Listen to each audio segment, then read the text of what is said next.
Hello বন্ধুরা, আশা করি তোমরা সবাই ভালো আছো। আমরাও ঠাকুরের আশীর্বাদে ভালো আছি।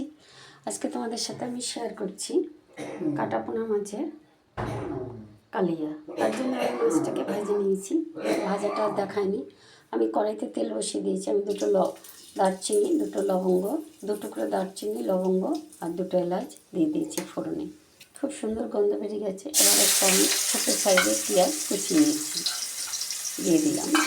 পেঁয়াজটা সুন্দর করে ভাজা হয়ে গেছে। এবার আমি এখানে পেঁয়াজ, টমেটো, আদা, রসুন একসাথে পেস্ট করে দিয়েছি।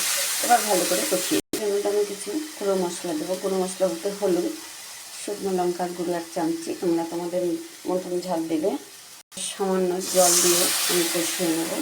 খুব সুন্দর কষানো হয়ে গেছে। দেখো চারিদিক দিয়ে তেল ছেড়ে দিয়েছে। অনেকে অনেক রকম রান্নাটা করে। আমি আমার এরকম রান্না করছি, তোমরা এরকম করে খেয়ে দেখতে পারো।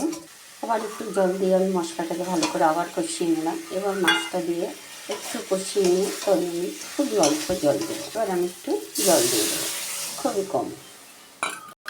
আমি গ্যাসটা অফ করে দিলাম, হয়ে গেছে। এবার নামিয়ে নেব। নামিয়ে নিলাম। তোমরা এরকম করে খেয়েও, খুব ভালো লাগে খেতে। একদম শর্টকাটে রান্নাটা। তোমরা যদি তোমাদের ভালো লাগে, তোমরা আমার চ্যানেলটাকে সাবস্ক্রাইব করো, লাইক করো, শেয়ার করো। আজকে রাখছি, কালকে আবার অন্য কিছু নিয়ে আসবো তোমাদের সামনে। টাটা।